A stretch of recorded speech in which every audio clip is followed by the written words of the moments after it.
శివుడు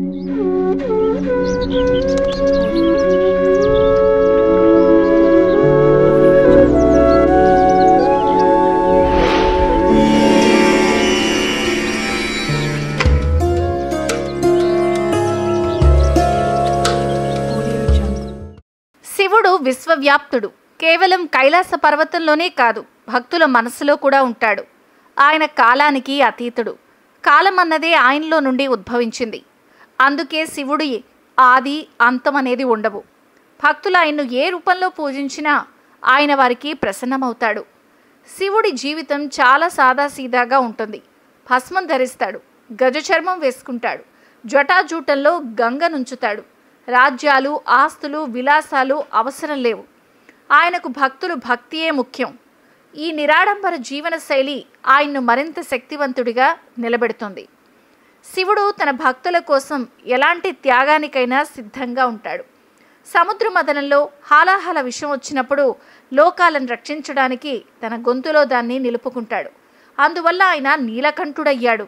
ఈ త్యాగ గుణం ఆయన్ను భక్తుల్లో మరింత ప్రీతిపాత్రుడిగా మారుస్తుంది.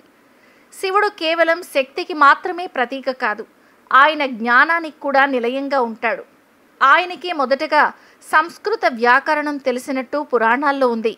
వేదాలు, ఉపనిషత్తులు, అన్ని శాస్త్రాలు ఆయనలో నుండే పుట్టినవి అని నమ్ముతారు. ఆయన ధ్యానం, తపస్సు ద్వారా విశ్వసత్యాన్ని గ్రహించాడు. శివుడు యోగానికి అధిపతి. ఆయన్ను ఆది గురువు అని అంటారు. యోగా ద్వారా తన మనస్సును, శరీరాన్ని నియంత్రించగలడు. ధ్యానం చేసే శక్తి అపారమైంది. అందుకే ఆయన్ని ధ్యాన శివుడిగా పూజించాలి. ఇక మహాశివరాత్రి రోజు శివుణ్ణి ప్రసన్నం చేసుకోవడానికి కొన్ని మార్గాలు చూద్దాం.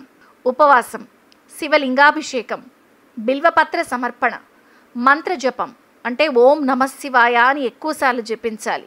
భజనలు, కీర్తనలు, శివభజనలు పాడటం, పురాణాలు వినడం ఆయన్ని సంతోషపెడుతుంది. దానం, పేదలకు ఆహారం, దుస్తులు దానం చేస్తే ఇంకా ఇష్టం. రుద్రాక్ష ధరించడం శివలింగాన్ని స్మరించేందుకు ప్రతీకగా ఉంటుంది. త్రిశూలం శివుడి 3 శక్తులేని సృష్టి, సంరక్షణ, వినాశనాలను సూచించే ఆయుధం. డమరుకం మోగించడం. ఇవన్నీ చేయడం వల్ల శివుణ్ణి త్వరగా ప్రసన్నం చేసుకోవచ్చు.